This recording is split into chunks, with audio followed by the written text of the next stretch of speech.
declare niya, isa lang po yung kasama kasi niya noong time na yon. And isa po yung talagang hindi po natin, sa tumulong po talaga na nakilala po niya talaga yung mga suspect natin. At siya lang po talaga yung nag-trigger pa rin sa lumukan ng ikakakita. Yes po, yes po. Yes, siya po kasi ang head of the family, siya po yung siya po talaga yung nagtatrabaho para sa family. And hindi ako kasamang pala, dahil ako magsa ng hospital, declare death at arrival po na naka-identification niya dahil po yung patinang po niyang mga saksak. Tapos po ang tama po ng saksak ay hindi ba natin ma-determine kung saan po yung kasi in different parts of the body. We are waiting po ng autopsy report pa po. So ano po ang ginagawa mo ngayon? Magkatanong apat na kong mga suspect. Patuloy pa rin po yung ating pong follow-up operation and ngayon po identified naman po natin kahit po hindi arrested yung apat, identified po natin lahat sila and ngayong umaga po ay mag-a-undergo na po ng inquest proceeding po yung dalawang nahuli natin and later po ay ating pong sasampahan ng kaso lahat silang anim. Ma'am Sharon, ano po? Ang kaso po natin isasampa ay homicide.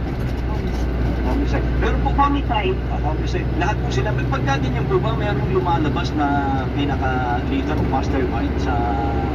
Doon po natin malalaman kung ano, pag naisang po ang kaso kasi po sila ay homicide ay by conspiracy.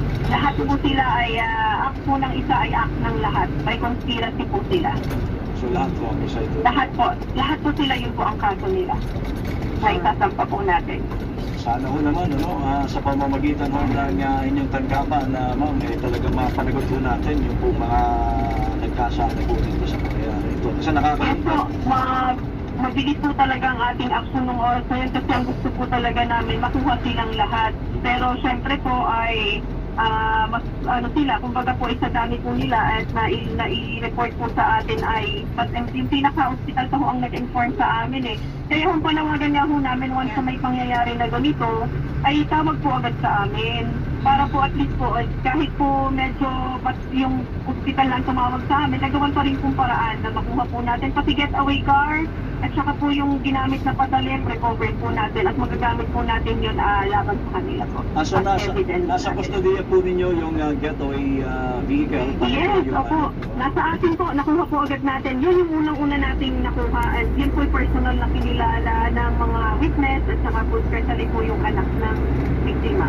And titingnan din po niya na yung bumuko at saka yung ay nandun din po sa nahuli natin. Matanong ko lang po, Ma'am Sharon, may CCTV din po ba doon sa lugar?